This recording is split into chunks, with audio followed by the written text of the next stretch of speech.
एक बहादुर लड़की की कहानी शुरू करने से पहले अगर आप चैनल पर पहली बार आए हो तो लाइक शेयर सब्सक्राइब कर लेना, जिससे कि आने वाली वीडियो आप तक पहुंच सके। चलो अब स्टार्ट करते हैं। थोड़ा वक्त ही तो ज़्यादा लगेगा और क्या फ़र्क पड़ता है, जब जीत जाएगी तो देखना लोग आपकी उम्र नहीं हौसले की चर्चा करेंगे, क्योंकि यह तो मैं आपसे कई बार कह चुकी हूँ कि जीतने वाले की उम्र नहीं हौसला देखा जाता है।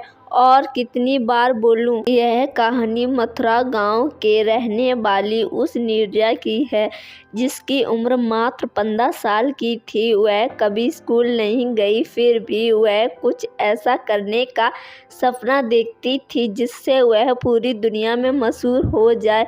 उसके गांव वाले हमेशा उसे पगली कहते थे क्योंकि वह कभी स्कूल नहीं गई थी, फिर भी वह जिंदगी में कुछ बड़ा करने का सपना देखती थी। गांव वाले नीरजा के पिताजी पर इस बात को लेकर दबाव बनाते थे कि नीरजा पढ़ी लिखी नहीं है, इसीलिए जल्द से जल्द इसकी शादी कर दो, वरना आगे चलकर बहुत मुश्किल होगी।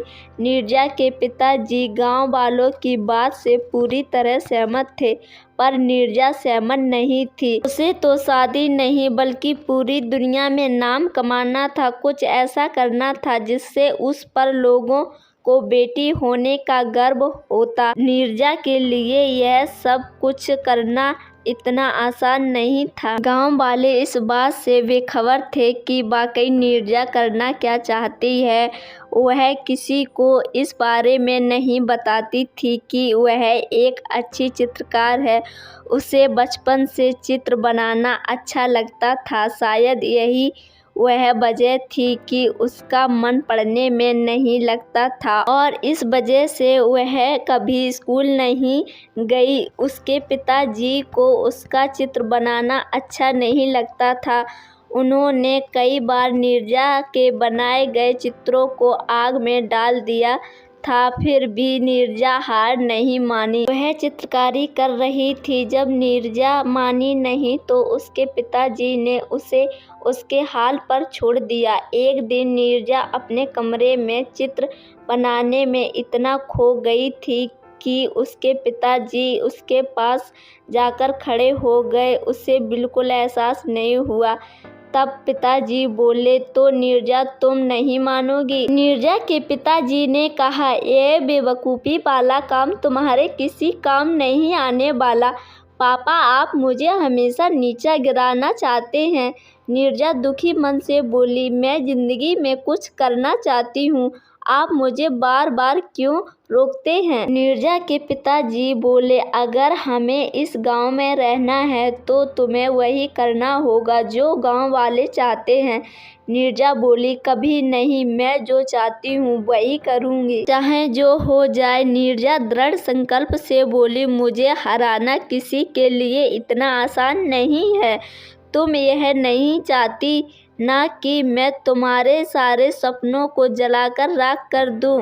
पापा, इंसान में इतनी ताकत कहाँ कि वह भगवान के दिए गए हुनर को जलाकर राख कर दे। नीरजा ने कहा, आपने मेरे बनाए गए चित्रों को जलाया है, मेरे हुनर को नहीं। गांव वाले ठीक कहते हैं कि तुम्हारी लड़की पागल हो गई है। नीरजा के पिताजी ने कहा, तुम्हें इलाज की ज़रूरत है। पापा, आपको पता नहीं कि दुनिया में जो भी बड़े काम हुए हैं पागलों ने ही किए हैं और करते रहेंगे। नीरजा बोली, मैं भी उन्हीं पागलों में से एक हूँ। मुझे लगता है तुम्हें समझाना बेकार है। नीरजा के पिताजी ने कहा और बड़बड़ाते हुए कमरे से बाहर चले गए। नीरजा के लिए किसी को समझाना मुश्किल ही नहीं, नामुमकिन था। अगर वह अपने पिता को समझा नहीं सकती तो वह दुनिया में किसी को भी नहीं समझा सकती। नीरजा को जो भी करना था गांव में ही रहकर करना था। वह गांव वालों को सफल होकर दिखाना चाहती थी ताकि वे भी अपनी बेटियों को आगे बढ़ने का मौका दें और उनकी बेटियां अपने पैरों पर खड़ी हो सके। एक दिन नीरजा के मन में यह विचार आया कि वह गांव में अपने बनाए गए चित्रों की प्रदर्शनी लगाएगी और पास के 10 गांवों में प्रचार प्रसार के लिए जाएगी। वह इस बारे में बात करने के लिए अपने पिताजी के पास गई। शायद उसे इस काम में किसी की मदद की आवश्यकता थी। पापा, मैं आपसे कुछ कहना चाहती हूँ, नीरजा ने अपने पिताजी से कहा। शायद आपको अच्छा लगेगा कि नहीं। बोलो, क्या कहना चाहती हो? मैं गांव में अपने बनाए गए चित्रों की प्रदर्शनी लगाने जा रही हूँ, नीरजा ने कहा। इस प्रदर्शनी में लोगों को मेरे हुनर के बारे में पता लगेगा तो वो हमसे कुछ नहीं कहेंगे बल्कि मुझ पर गर्व महसूस करेंगे, नीरजा के पिताजी ने गंभीरता से कहा। यह कभी नहीं हो सकता, शर्त लगा लो। किस बात की शर्त? यही कि अगर गांव वालों को तुम पर गर्व नहीं हुआ तो क्या पिताजी, तुम चित्रकारी छोड़कर शादी करके यहाँ से चली जाओगी, नीरजा के पिताजी ने कहा। मंजूर है तुम्हें ये शर्त? मंजूर है, पर नीरजा बोली, आपको मेरी प्रदर्शनी का प्रचार प्रसार पास के 10 गांवों में करना है। हाँ, मैं तैयार हूँ। तो मैं भी तैयार हूँ, नीरजा ने कहा। देखना कि किसकी जीत होती है और किसकी हार। नीरजा और उसके पिताजी प्रदर्शनी की तैयारी में जी जान से जुट गए। नीरजा के पिताजी अपने खास दोस्तों के साथ पास के 10 गांवों में प्रदर्शनी के प्रचार प्रसार के लिए गए और उन्होंने घर घर जाकर प्रचार प्रसार किया। नीरजा खुश थी कि उसकी प्रदर्शनी देखने के लिए 10 गांवों से लोग आने वाले थे। तैयारी भी अच्छी खासी हुई थी और कहीं नहीं 3 दिन चलने वाले इस प्रदर्शनी को देखने आने वालों की काफ़ी खुशी दिखाई दे रही थी।